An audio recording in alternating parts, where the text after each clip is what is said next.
suldaan maxamed suldaan axmed suldaan cabdiraxmaan suldaan diiriye oo ka mid ah salaadiinta magaca ku leh geyiga soomaalidu ay degto ayaa waxa uu ka hadlay afar qodob oo muhiim ah. waxa uu guud ahaanba bulshada afka soomaaliga ku hadasha uga digay xanuunka coronavirus. waxa uu sidoo kale ummadda ugu baaqay in ay wax soo saarka loo guntado maadaama oo la galay wakhtigii guga islamarkaasina dhulka wax lagala soo baxo. waxaanu shirkadaha isgaadhsiinta ku hambaliyeeyey doorka wacyigelineed ee ay ka qaateen xanuunkani coronavirus. ugu dambeyntiina waxa uu suldaan maxamed suldaan axmed suldaan cabdiraxmaan suldaan diiriye ugu baaqay bahda warbaahinta in ay libinlaabaan dadaalka wacyigelineed ee ay ugu jiraan bulshada reer somalilan iyo guud ahaanba ummadda afka soomaaliga ku hadasha. bismillahi raxmaan raxiim. waxaan doonayaa maanta inaan kalimaad kooban ka idhaahdo xanuunkan dunida aafeeyey ee meelo badan oo caalamka asiibay dad badanoo noloshoodii galaftay. ilaahay waxaan uga baryayaa ummadda reer somalilan iyo intaaf soomaaliga ku hadasha iyo guud ahaan caalamul islaam ummadda islaamka ay ku kala fiiqsan shanta qaaradood ee dunida australia, africa, north america, asia iyo yuruba in ilaahay ka sabata bixiyo ummadda islaamka guud ahaan.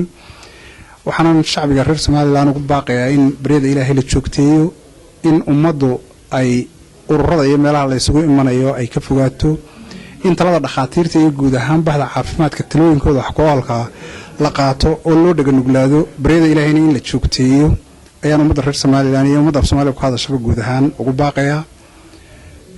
waxaa kaloo doonayaa halkan inaan maanta ka diro baaq labaad oo ah ummadda dhinaca wax soo saarka. wakhtigii gugii baynu gallay, roobkii waa inoo curtay, walow aanu gobollada dalka oo dhan ka wada diin falilahi alxamdu, haddana si fiican buu inoogu curtay. wakhtigii wanaagsan buu inoo curtay. ilahayna waxaanu ka baryaynaa inuu ku nusqaanta nimcadaasi in hareer mariyo, inoo siyaadiyo, kuwii ku xamdi naqayn innagana nimcadaasi karta sidii ay inoogu daa'imi lahayd ku xamdi naqayn lahay naga yeelo. shacbiga somalilan waxaan ugu baaqayaa guud ahaan inay dhulka wax kala soo baxaan, in lagu xisaabtamo tamarteena iyo tacabkeena la isugu geeyay sidii dhulka wax loogala soo bixi lahaa. waayo ummaddu waxay ku faantaay ku nooshay wax ku noqotaa wax weeye sida ay u tabcato weeye. xasradaha maanta caalamka ka socda haddii baddaa ay wax gaadhaan ilaahay naguma keeno, ama xanuunadaasiba ay sii faafaan oo ay istaagaan gaadiidkaa badda maraya, waxweeye ummad waliba waxay ku badbaadi kartaa, ku noolaan kartaa ku talagelkeeda sida dhulka wax ula soo baxdo. marka sanadkan waxaan ku rajeyn ku aan ummadda aad iyo aad ugu bogaadinaya inay oo nagu dardaaraya inay wax soo saarka dhulka labanlaabaan sidii hore ay u tabcan jireen iyo in ka badan ba inay ku talagalaan. taasina waa qodob weyn. tastaxaadin doonaya halkan maanta inaan hamliye iyo bogaadin uga daro waxay shirkadaha isgaadhsiinta, shirkada Telesom iyo Somtel oo labaduba runtii wacyigelin mug iyo miisaan le ka qaatay xanuunkan coronavirus sidii ummadda wacyigelinayeen, oo xataa fariintii telefoonka jarasku marka uu ku soo dhaco ku barnaamij gareeyay fariimo caafimaad. aad iyo aad baan labada shirkadood madaxdooda, shaqaalahooda iyo mas'uuliyiintoodaba uga mahadnaqayaa. wajzaakum allahu alkhayr baan leeyahay, waana miisaanka xasanaadkan ilaahay uga baryaa inuu ilaahay ugu daro.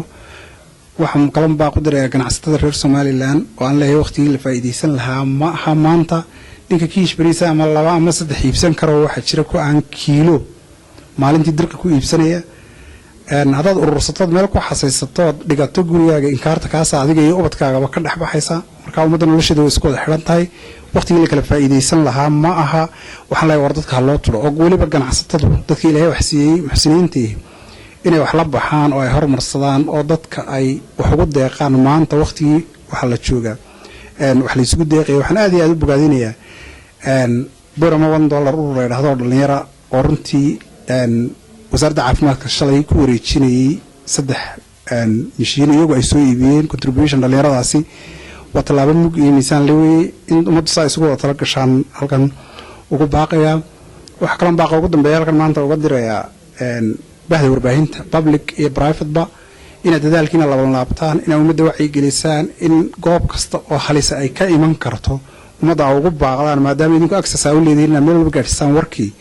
idinkana taasaan idinku baaqayaa mar labaad iyo mar saddexaad ba. ilaahay waxaan ka baryayaa inuu inaga badbaadiyo masaayibaadka iyo cudurrada dunida ka socda.